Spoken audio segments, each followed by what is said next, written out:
Back in the day, if you were behind the wheel of a Bedford, you weren't just driving a truck, you were steering a chunk of Britain's industrial pride. Bedford wasn't some forgotten name scribbled in the margins of history books. It was a household brand. The lorries were everywhere, on motorways, in haulage yards, at construction sites, built solid, built simple, built to last. And for decades, Bedford carried the weight of Britain's transport backbone with quiet confidence. No fuss, no frills, just pure function. But as the 1980s rolled on, something started to shift.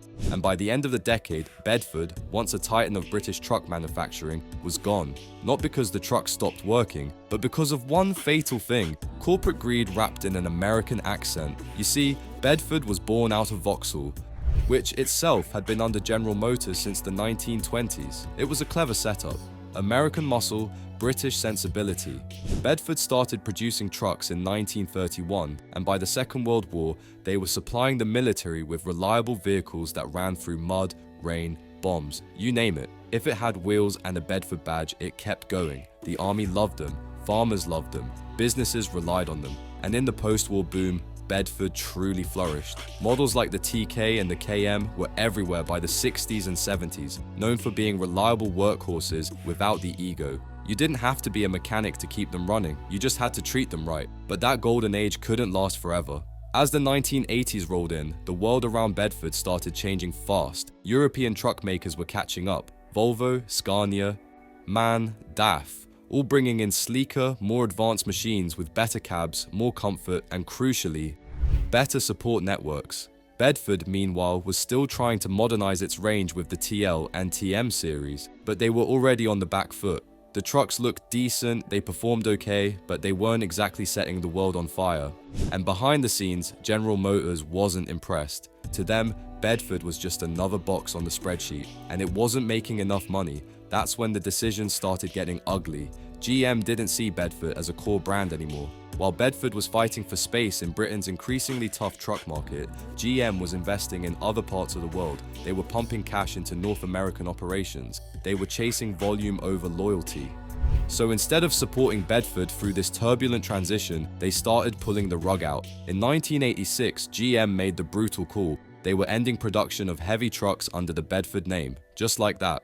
The TL, the TM, gone. The Dunstable plant, which had been building Bedford lorries for decades, was left hanging. It didn't matter that Bedford still had a loyal customer base. It didn't matter that the brand still carried weight across haulage yards from Kent to Carlisle. A GM wanted out. To soften the blow, they created AWD, short for all-wheel drive, a sort of desperate patch-up job to keep the Dunstable operation alive. The idea was to carry on building military and specialist trucks under a new banner. AWD took over what was left of Bedford's heavy truck designs, but it was a shell of what the company used to be. The volume was gone, the innovation had stalled, the spirit was fading, and for many, that was the true heartbreak. Bedford didn't die because the trucks got worse, they were still decent. The TM 4x4 and 6x6 were rugged, dependable trucks, especially with military spec. But you can't run a legacy brand on scraps and scraps alone. GM had effectively given up on Bedford, even as die-hard British drivers were still keeping their old TKs and TMs alive on the road. As if that wasn't bitter enough, the small truck and van side of the brand was quietly sold off to IBC Vehicles, a joint venture between GM and Isuzu. That's where the Bedford badge lingered a little longer, slapped onto Japanese-based vans like the Midi and Rascal. But by the early 90s, even that was gone. The name was phased out completely. A few years later, Vauxhall-branded vans took over, and Bedford, once the pride of British trucking, was reduced to a fading memory. It's mad when you think about it. This was a company that had dominated the roads, helped win wars, and moved generations of freight. And yet, in the end, it wasn't a design flaw or a market crash that killed it. It was corporate short-sightedness. GM could have invested, could have revamped the range, could have partnered with European makers or doubled down on military contracts. Instead, they looked at the bottom line and bailed, and that's what stings. The fall of Bedford wasn't just the loss of a brand, it was the loss of identity. Drivers who had grown up with Bedford suddenly found themselves without a home badge. Firms had to shift to foreign imports. The Dunstable workforce, thousands of skilled workers, were tossed into redundancy. And what for? So an American parent company could shift focus to more profitable regions? It was a betrayal, not just of Bedford's legacy, but of British manufacturing itself. The sad thing is, even after GM walked away, Bedford trucks didn't just disappear overnight. That's not how it works when a machine earns respect. You still saw them ticking away quietly in haulage fleets across the country well into the 90s. Councils still used them, the army kept a few rolling, and in small towns, you'd spot the odd TK or TL still ferrying scaffolding, skip loads, or milk tanks. It was almost like the trucks themselves refused to accept that they'd been left behind. But time wasn't kind. While Bedford froze in place, the competition sprinted ahead. Scania, Volvo, DAF. They weren't just making trucks, they were building ecosystems. Spare parts were easier to find, dealer support was stronger, the cabs were getting more comfortable, the engines more efficient, and the tech was evolving fast. Bedford couldn't keep up, not because it wasn't capable, but because it wasn't allowed to try. And it's here that you really feel the weight of what was lost. Because Bedford wasn't some startup in over its head. It had the bones, the workforce, the legacy. What it didn't have was support from upstairs. Imagine if GM had backed Bedford the way Mercedes supported their truck division, or how MAN invested in long-haul tech. Instead, the entire British trucking future that Bedford could have helped shape was sold for scraps. Let's talk about that AWD period for a second, because while it's usually mentioned like a sad epilogue, there's a bit more to it than that. AWD took over in 1987, created by entrepreneur David J.B. Brown, and tried to keep Bedford's military and specialist truck lines alive. In fairness, he gave it a good go. The trucks produced under AWD, like the AWD TL, were essentially updated Bedfords built on the same lines at Dunstable. They were dependable and saw good use in the military and overseas export markets, particularly in Africa and the Middle East. But the writing was already on the wall. AWD was never given the volume or backing to truly replace Bedford's impact. It was patchwork survival, not legacy building. By the early 1990s, AWD was absorbed by Marshall of Cambridge, who eventually ended truck production altogether.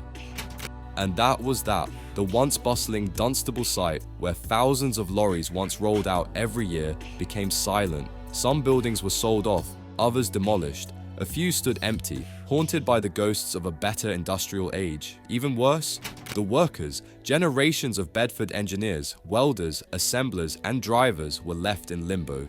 We're talking skilled tradesmen, many of whom had worked there since apprenticeships. Gone, just like that.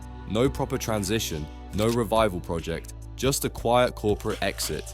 In a region that already relied heavily on manufacturing, this was a punch to the gut.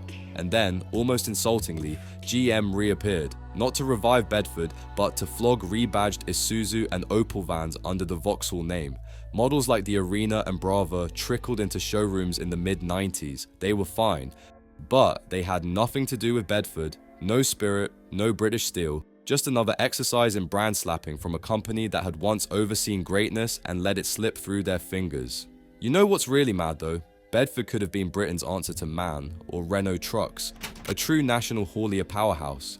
They had the military contracts, they had the civilian market, they had the reputation. All they needed was vision, just a bit of corporate guts to invest in modern cabs, turbo diesel refinement, and international expansion. Instead, we got slow strangulation and a quiet burial. And still, to this day, if you mention Bedford to anyone who drove in the 70s or 80s, their face lights up. They'll tell you about the TKs with their boxy reliability and old school charm. They'll talk about the TM with its tough chassis and brutal simplicity. They'll talk about the days when you didn't need to plug your truck into diagnostics every week, just a spanner, a bit of grease, and a good ear for dodgy valves. Today, a few Bedford TMs are still out there, lovingly restored by collectors, run in vintage rallies, or stored in dusty barns. They're not common, but they're not extinct either. And that says a lot, doesn't it? That a brand left to rot by its corporate overlords still lives on in the hands of enthusiasts. It's not just nostalgia, it's respect. These trucks earned it. And that's why the collapse of Bedford still stings all these years later. Because it didn't need to happen. Britain didn't lose Bedford through poor engineering or public disinterest. We lost it because someone at the top, in a GM boardroom thousands of miles away, looked at a spreadsheet and chose profit over people. They didn't just kill a brand, they killed a belief.